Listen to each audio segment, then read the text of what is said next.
नमस्कार प्रेक्षको, C news Pune वृत्तदर्शन मध्ये आपलं स्वागत. मुंबा फिल्म फाउंडेशन आयोजित फिल्म फेस्टिवलमध्ये डॉक्टर मोहन आगाशे यांनी प्रतिपादन केलं की अस्पृश्यता म्हणजे कोण.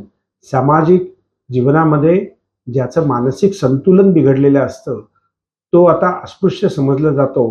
ही भूमिका आता समाजानं बदलली पाहिजे असं ठाम प्रतिपादन त्यांनी केलं. यावेळेला वीरेंद्र चित्राव आदी मान्यवर उपस्थित होते. हे माध्यम व्हर्च्युअल आहे, आपण फिजिकल आहोत. मनुष्य प्राणी हा एवढाच एक प्राणी आहे की जो एकाच वेळेला फिजिकल आणि व्हर्च्युअल रियालिटीमध्ये राहण्याचा प्रयत्न करतोय आणि ते दोन्ही सामावून घेणं अवघड होत चाललेलं आहे. हे फार महत्वाचं आहे. शॉर्ट फिल्म फेस्टिवलचं महत्त्व उमेशने सांगितलं आहे, मलाही पटलेलं आहे. पण सगळ्यात कळीचा मुद्दा जो मांडलेला आहे तो असा आहे, आपल्या आधुनिक शिक्षण पद्धतीत मोठ्या प्रमाणावर वाचक निर्माण केला गेलेला आहे, पण प्रेक्षक आणि श्रोता निर्माण करण्यासाठी जे संवेदनाक्षम मन लागतं त्याचा पूर्ण अभाव आपल्या फॉर्मल एज्युकेशनमध्ये आहे. आपल्या शिक्षणाचं माध्यम आहे पुस्तक. पुस्तकातली भाषा आहे शब्द, आणि शब्दामध्ये सुद्धा सुरुवातीला दोन प्रकार होते, बोलणारा शब्द आणि लिहिलेला शब्द. बोलणारा शब्द जेव्हा फक्त लिहिणारा शब्द झाला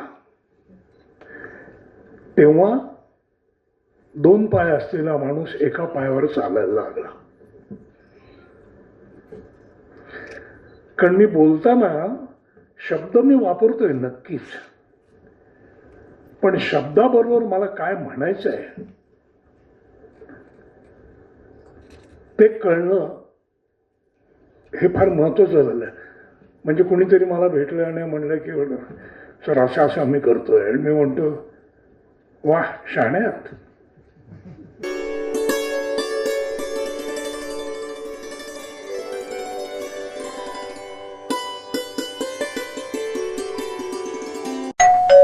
अहो उठा ना, ऑफिसला नाही का जायचं? अगं मला आज फ्रेशच वाटत नाही, काही करायची इच्छाच नाही. अहो मग तुम्ही आजपासूनच न्यू युनायटेड फार्मसीचे गुड मॉर्निंग चूर्ण घेणं सुरू करा. अपचन, मलावरोध, बद्धकोष्ठ, आम्लपित्त आणि पोटाच्या तक्रारींवर खात्रीशीर आयुर्वेदिक उपाय. गुड मॉर्निंग चूर्ण. 35 वर्षांपासून सगळ्यांच्या पसंतीचे गुड मॉर्निंग चूर्ण औषधांच्या प्रत्येक दुकानात मिळते.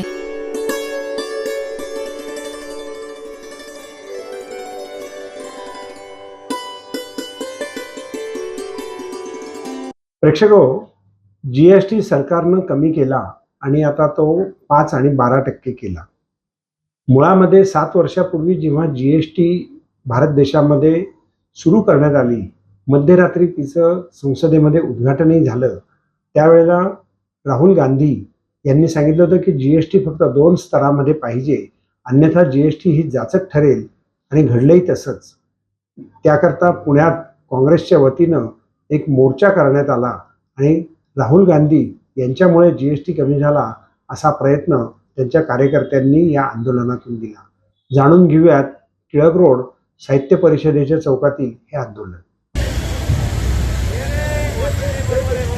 जीएसटीच्या जाचक तरतुदी टॅक्स या देशाचे नेते खासदार राहुल गांधी यांनी सर्व पुणेकर नागरिकांच्या वतीने या ठिकाणी भर पावसामध्ये गेल्या 1 तासापासून काँग्रेसचे कार्यकर्ते राहुल गांधी यांचा आभार मानण्यासाठी या ठिकाणी एकत्र आलेले आहेत.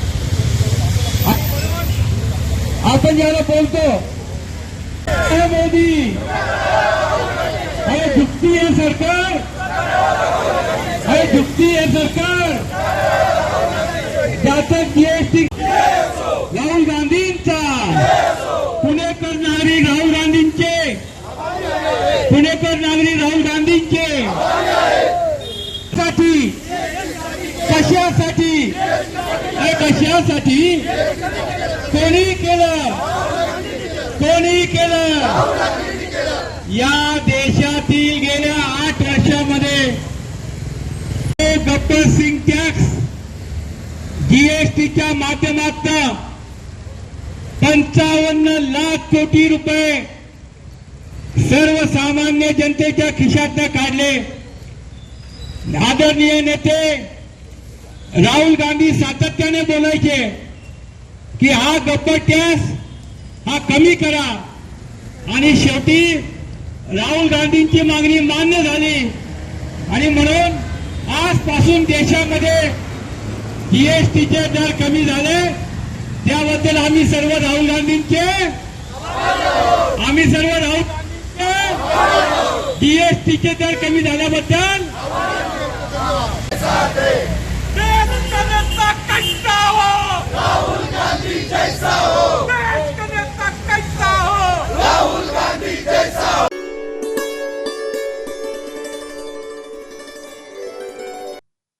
पुण्यातील संचेती रुग्णालयामध्ये निरंतर संशोधन चालूच असतं.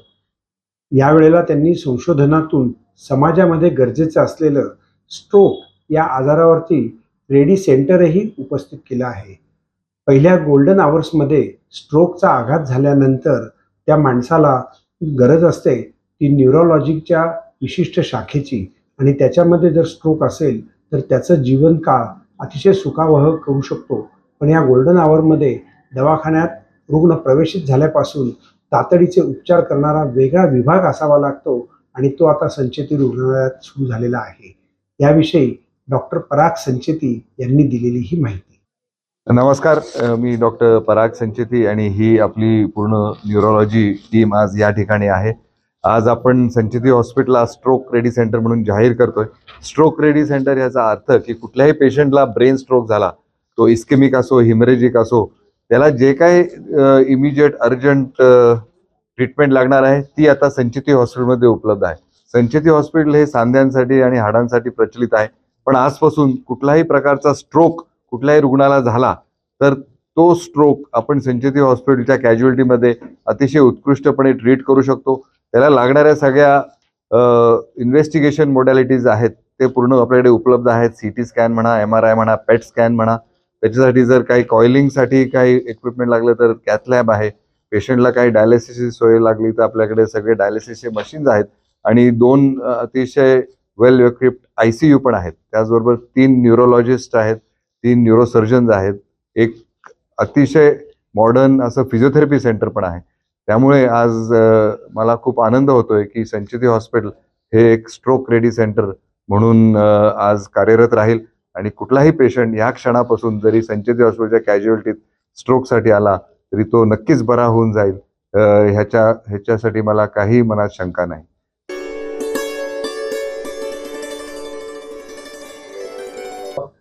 पुणे शहरातील जगभर गाजणारी संस्था म्हणजे सरहद.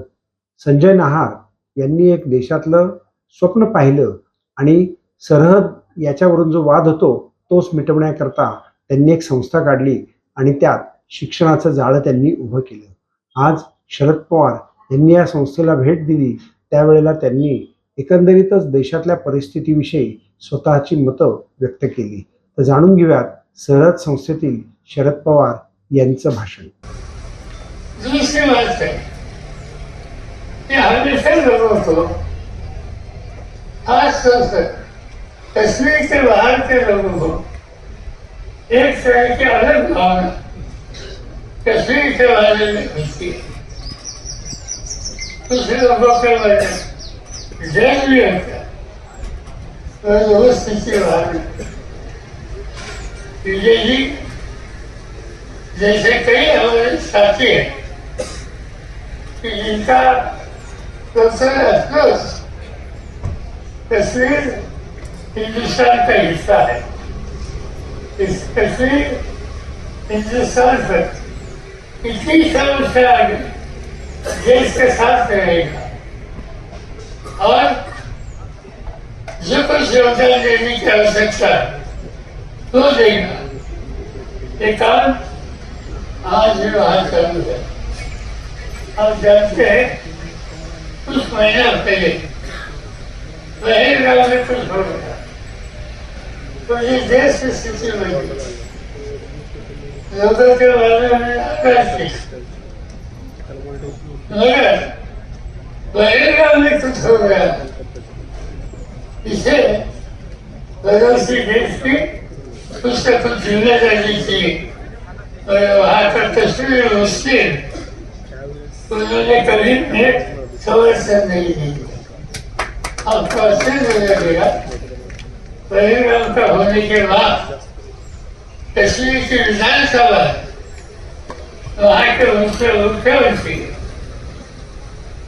जो हमारे अब्दुल्ला है उन्होंने विधानसभा की मीटिंग बुलाई और विधानसभा ने एक वर्ष एक राय से वहाँ निर्देशित किया कि हम भारत के साथ रहेंगे जो कुछ हत्या हो गई और इसका समर्थन नहीं कर सकते।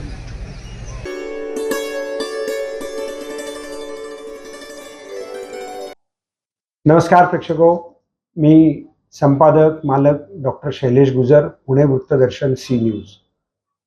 पुणे शहर हे जगातलं एक असं शहर आहे की ती प्रत्येक गोष्टीची एक लॅबोरेटरी ठरू शकते। एखादं नवीन उत्पादन असेल ते जर पुण्यात चाललं तर ते जगभर चालू शकतं।